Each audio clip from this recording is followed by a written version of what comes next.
이 시간 함께 볼 말씀은 누가복음입니다. 누가복음 17장 1절에서 10절 말씀 교독하겠습니다. 제가 가진 성경은 신약성경 124페이지입니다. 누가복음 17장 1절에서 10절 말씀 교독하겠습니다. 누가복음 17장 1절에서 10절 말씀 제가 먼저 읽겠습니다. 예수께서 제자들에게 이르시되 실족하게 하는 것이 없을 수는 없으나 그렇게 하게 하는 자에게는 화로다. 그가 이 작은 자 중에 하나를 실족하게 할진대 차라리 연자 맷돌이 그 목에 매어 바다에 던져지는 것이 나으리라.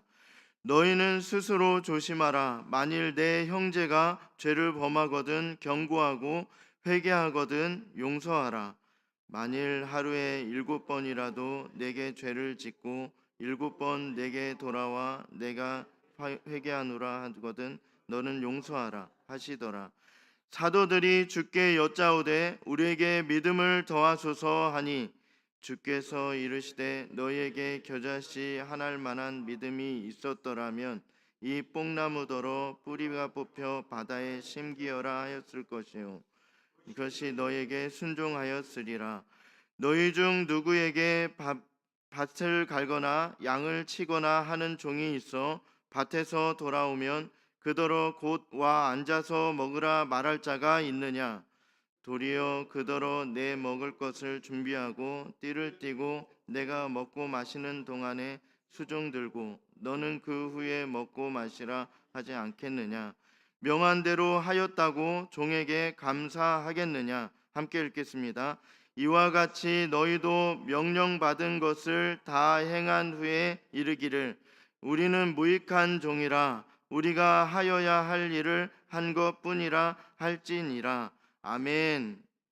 오늘은 누가복음 17장 말씀으로 다 행한 후에 이르기를 이라는 제목으로 말씀을 나누겠습니다. 오늘 본문은요, 단순히 율법에 순종하는 것에 더 나아가서 하나님의 나라가 이 땅에 세워지고 또 확장되는 그러한 삶을 살아야 함을 말씀하고 있습니다.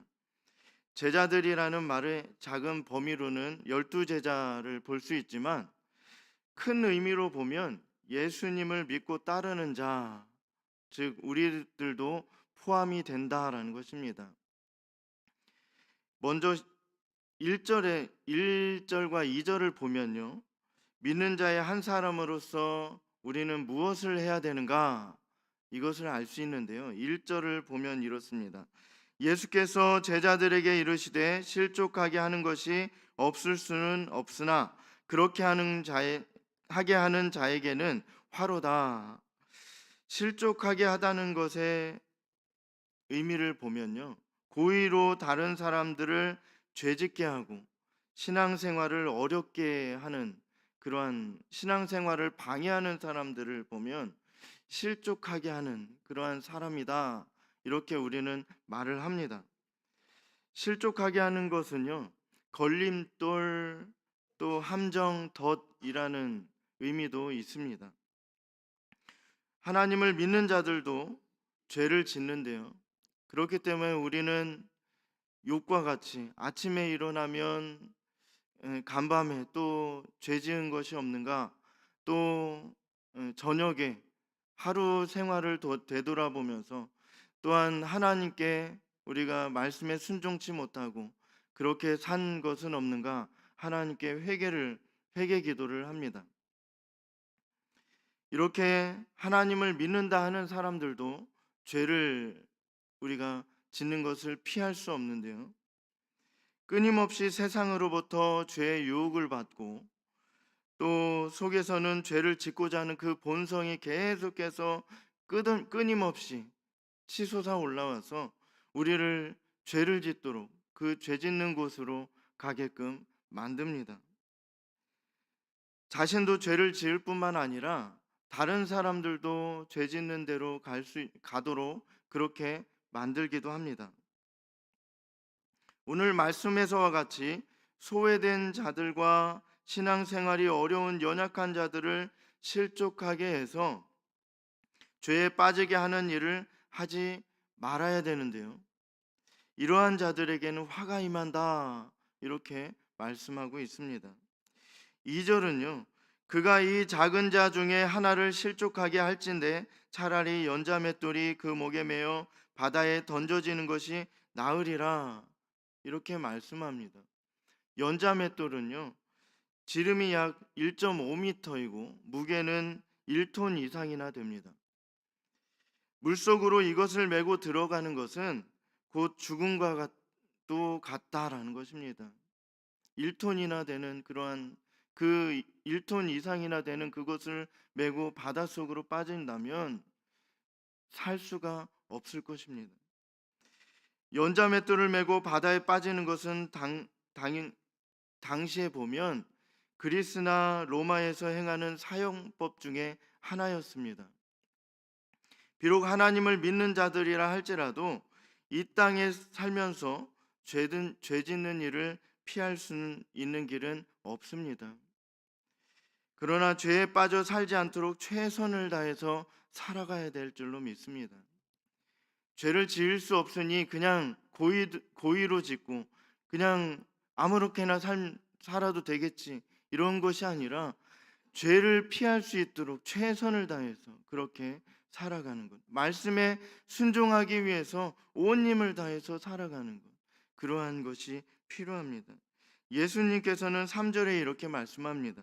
너희는 스스로 조심하라. 만일 내 형제가 죄를 범하거든 경고하고 회개하거든 용서하라. 다른 사람이 나에게 죄를 짓고 고통스럽게 하는 것에 대해서는 당연히 분노해야 됩니다. 하지마, 이렇게 죄를 짓는 사람들에게 더 죄를 짓도록 그렇게 만들어주는 것은 그런 일이 있어서는 안 될 것입니다. 죄를 지으려고 하면 하지마, 이렇게 해줘야 되는데요. 그러나 그 마음을 겉으로 나타낼 때는요, 지혜로워야 된다는 것입니다.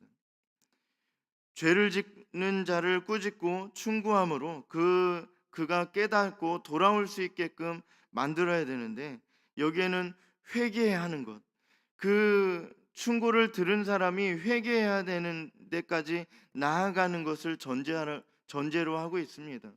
우리는 화가 난다고 해서 그 사람을 저주를 막 퍼부으면서 그 다시는 돌아오지 못하게끔, 그렇게 하나님께 진심으로 회개하며 돌아오지 못하게끔 만드는로서는 안 되겠습니다.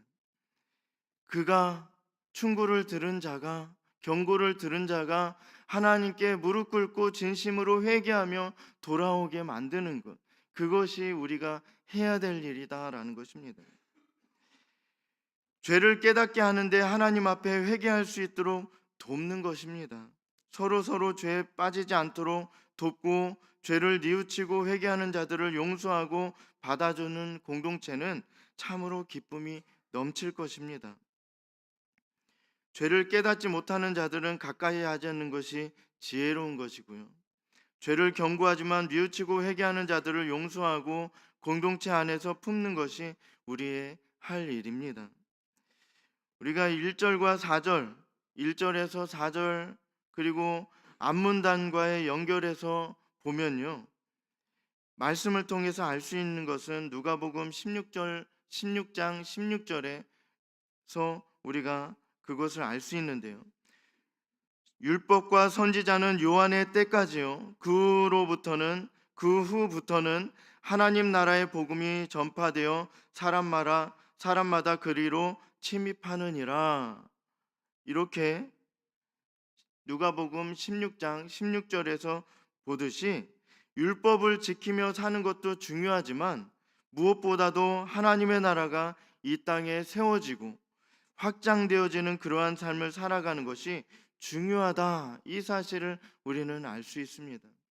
우리뿐만 아니라 우리 주위에 있는 사람들이 하나님을 믿지 않다가 우리를 통하여서 복음을 듣게 되고 또 예수님의 사랑을 알게 되고 또한 교회에 나와서 날마다 선포되어지는 그 말씀을 듣고 기쁨으로 받고 또 더 변화되고 또 더 성숙한 길로 나아가며 또 마지막 날에 주님께서 부르실 때 천국으로 인도되어지는 그러한 일이 일어나면 얼마나 좋겠습니까?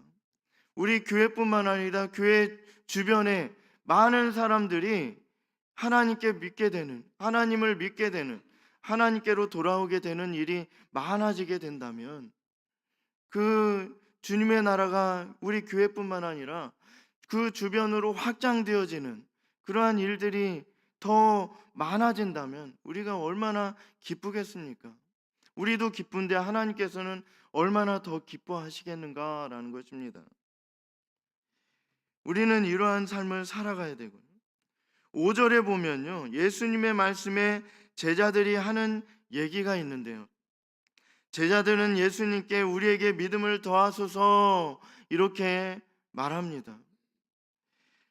여기서 우리가 질문할 수 있는 것은요, 제자들에게 믿음이 없었는가? 제자들에게 믿음이 없어서 우리에게 믿음을 주십시오 그렇게 예수님께 요청했겠는가라는 것입니다. 제자들에게는요, 믿음이 있었습니다.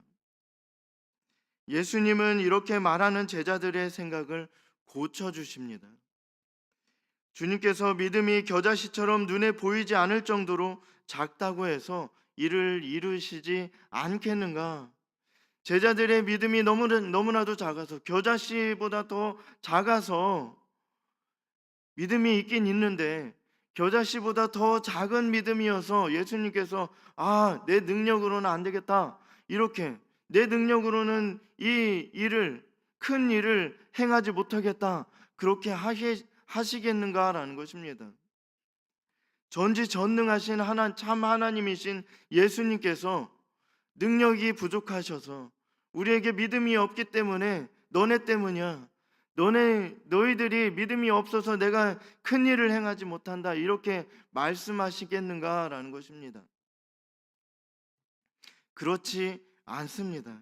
6절에 보면요, 너에게 겨자씨 하나일 만한 믿음이 있었더라면 이렇게 말씀하시면서 뽕나무더러 뿌리가 뽑혀 바다에 심기어라 하는 믿음의 말이 그대로 이루어진다 이렇게 말씀하고 계십니다.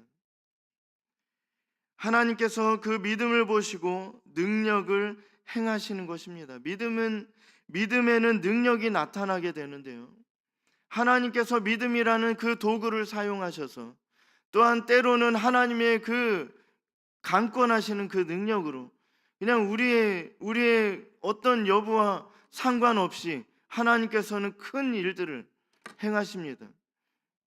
우리가 할 수 없는, 우리가 상상할 수도 없는 그 일을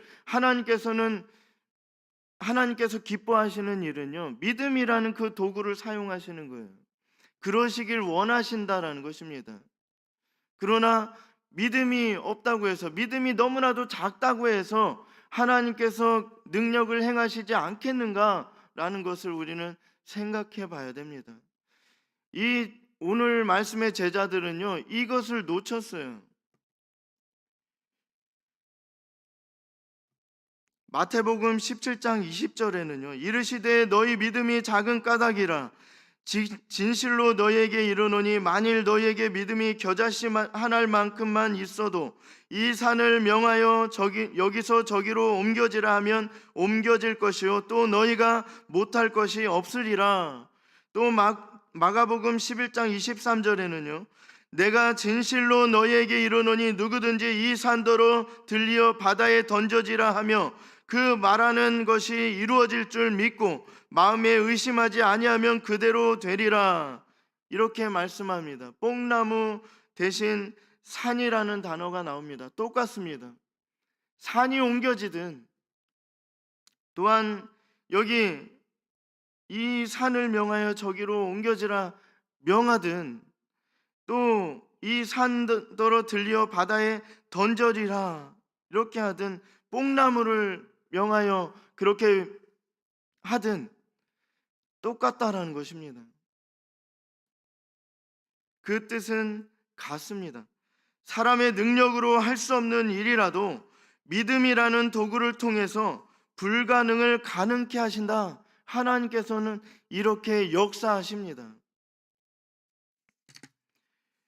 7절에서 10절에는요, 예수 그리스도와 우리의 관계를 말씀하고 있습니다. 주님은 우리의 주인이시고 우리는 주인에게 속한 종들입니다.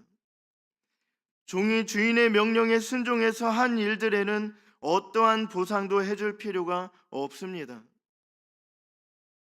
우리는 종종 이 말씀에 있어 잘못 판단하고 그렇게 하나님께 요구합니다. 하나님, 이 일을 했으니까 이만한 대가, 더 많은 대가를 주십시오. 이렇게 말할 때가 많습니다. 그리고 또한 요구할 때가 있어요. 그러한 마음 속에 이 정도는 받겠지, 이 정도 일했으니까 이 정도는 받겠지, 이러한 생각을 품을 때가 있습니다. 이것은 교만입니다.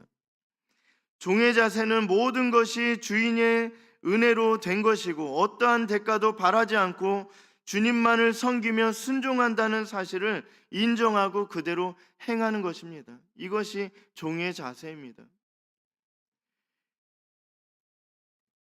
다만 행위에 대한 보상은 우리가 어떤 일을 했는가에 따르는 것이 아니라 온전히 주님의 뜻에 있다라는 것입니다. 하나님께서 주시고 싶으면 주시고 그렇지 않으면 그렇지 않은 대로 나타나게 됩니다. 그런데 우리가 일을 했으면 1 이상, 2, 3, 10 이상 그렇게 받기를 원하는 것, 그것이 종의 자세가 아니다라는 것입니다. 주님께서는 우리에게 무엇이든 주셔야 받는 것입니다. 하나님께서 주셔야 받는 것입니다. 하나님, 이거 했으니까 주세요. 오늘 말씀의 종의 자세는 그것이 아닙니다. 그러나 우리가 주님께 이 일을 했으니 주십시오, 이렇게 할 수 있는 것이 아니고요, 하나님께서 주셔야 받는 것이다라는 것입니다. 10절은 이렇게 말씀합니다. 이와 같이 너희도 명령받은 것을 다 행한 후에 이르기를 우리는 무익한 종이라 우리가 하여야 할 일을 한 것뿐이라 할지니라. 아멘. 믿는 자인 우리들은 누구에게 명령을 받는가 생각해 볼 수 있습니다. 우리는 누구에게 명령을 받습니까? 예수님께 명령을 받습니다. 우리는 주인 대신 예수님께 명령을 받은 종들입니다. 무익한 종. 오늘 10절의 말씀처럼 무익한 종. 무익한이라는 말은요, 쓸모없고 가치 없다는 뜻입니다. 종이 이런 고백을 한 것은요, 주인이 명령한 대로 다 순종했지만 마땅히 해야 할 일을 했기 때문에 그렇습니다. 마땅히 해야 할 일을 해놓고 주님, 이거 했으니까 주십시오 할 수 없다는 것입니다. 종에게는 아무런 공로가 없습니다 말할 수 있는 겸손함이 우리에게 있길 원합니다. 예수 그리스도 앞에 우리는 무익한 종입니다 라는 고백이 넘쳐나길 원합니다. 주님, 우리는 무익한 종입니다. 주님, 우리에게는 아무런 공로가 없습니다. 이러한 고백이 우리의 삶 속에 가득 넘쳐나길 원합니다. 믿음의 크기가 어느 정도인지 서로 비교하지 않고 우리에게 얼마나 큰 믿음이 있는가가 중요한 것이 아니라 그것이 크든 작든지 간에 진정 우리에게 믿음이 있는가가 중요함을 깨달아야 합니다. 예수님의 제자들은 믿음이 있었음에도 불구하고 주님께서 그들의 믿음을 보시고 역사하셔서 큰 능력을 행하실 것이란 사실을 잠시 놓쳤습니다. 그들에겐 믿음이 있었습니다. 그런데도 불구하고 우리가 믿는 예수님이 하나님이시구나, 전지전능의 하나님, 우리가 비록 지금은 예수님도 이 일을 못하시겠지, 예수님은 사람처럼 보여, 사람의 몸을 입고 오셨으니까 예수님은 하나님이 아니고 아무것도 할 수 없겠지, 또 십자가에 달려 죽으시는, 그 고통받고 죽으시는 예수님을 보면서 제자들은 어떻게 했습니까? 아, 전지전능의 하나님께서 이 우리의 죄를 다 짊어지시고 이렇게 고통받으시고 십자가에 피 흘려 그 자신의 몸을 찢으시고 또한 십자가에 달려 피 흘려 죽으시는구나, 아 감사합니다 하면서 십자가에 달려 죽으시는 예수님 앞에 다 같이 모여서 12제자가 다 같이 모여서 그렇게 예수님 앞에 그렇게 감사와 또 회개와 그러한 기도를 하면서 그 앞에 모여 있었습니까? 다 두려워서 떠났습니다. 도망가고 숨고 그러한 일이 있었다라는 것입니다. 우리에게 얼마나 큰 믿음이 있는지, 우리의 믿음이 크니까 그 큰 일이 이루어진 거지 이러한 생각을 할 필요가 없다라는 것입니다. 겨자씨보다 더 작은 믿음이 있다 할지라도 우리가 믿는 예수님은 전지전능의 하나님이시다, 그 어떤 일도 하실 수 있다, 이러한 것이 사실입니다. 현실입니다. 그러한 믿음을 가져야 되는데 오늘 예수님의 제자들은요, 이 사실을 놓쳤어요. 예수님의 종으로서 우리는 얼마나 많은 일을 했는지 계산하지 말아야 합니다. 우리가 많은 일을 했으니까 많이 복 받는 거지 그렇지 않습니다. 당연히 주셔야 되는 거지 이런 생각을 가질 필요가 없다는 것입니다. 하나님께서 주시고 싶으면 주시는 거예요. 하나님의 뜻에 달려있다라는 것입니다. 예수님의 종들은 자신의 일이 아닌 예수님의 일을 하는 자들입니다. 그분 앞에 공로를 주장하지 않고 주님께서 앉혀주신 자리에서 누가 보든 안 보든 끝까지 순종하길 원합니다. 우리는 하나님을 믿는 하나님의 백성임을 믿습니다. 나그네와 같이 우리의 여정에 항상 되새겨야 할 말은 할 일을 다 마친 후에 주님께서 부르실 때 우리 본향 천국에서 주님 저는 무익한 종입니다, 마땅히 할 일을 하였을 뿐입니다 하는 고백인 줄로 믿습니다. 우리가 인생 여정을 다 끝내고 나그네와 같은 우리가 천국에 갈 때는요, 여기 이 땅에 있는 것 가져갈 수가 없습니다. 천국에 갈 때 그 예수님 앞에 서서 우리가 할 말은 주님 저는 무익한 종입니다, 마땅히 할 일을 했습니다. 우리를 칭찬하시는 예수님 앞에서 잘하였다 충성된 종아 이렇게 하실지라도 우리가 마땅히 해야 될 고백은 주님 저는 무익한 종입니다. 이 고백을 들으신 하나님께서 믿는 자와 속한 가정과 교회를 하나 되게 하시고 큰 일을 행하실 것을 믿습니다. 하나님께서 복 주실 거예요. 소망함을 품을 수는 있어요. 아, 하나님 크고 놀라우신 일을 행하시는 하나님, 전지전능의 하나님께서 은혜를 베풀어 주시옵소서. 하나님 은혜를 베풀어 주십시오. 이렇게 우리는 소망을 품고 기도할 수는 있지만 정작 주시는 분은 하나님이시다라는 거예요. 하나님의 뜻에 달려있다. 삶 가운데 또한 마지막 날에 주님 명하신 일들을 다 행한 후에 진실로 우리가 항상 품어야 하는 마음은 우리는 무익한 종이라는 생각인 줄로 믿습니다. 우리가 품어야 될 마음, 항상 간직해야 되고 죽을 때까지 우리가 끝까지 품어야 될 마음, 주님 저는 무익한 종입니다, 마땅히 할 일을 하였습니다 라고 하는 겸손의 고백이 넘쳐나는 삶을 살아가길 원합니다. 그리하여 주님께서 기뻐하시며 복받는 아름다운 삶을 살아가는 우리 모두가 되기를 간절히 소망합니다.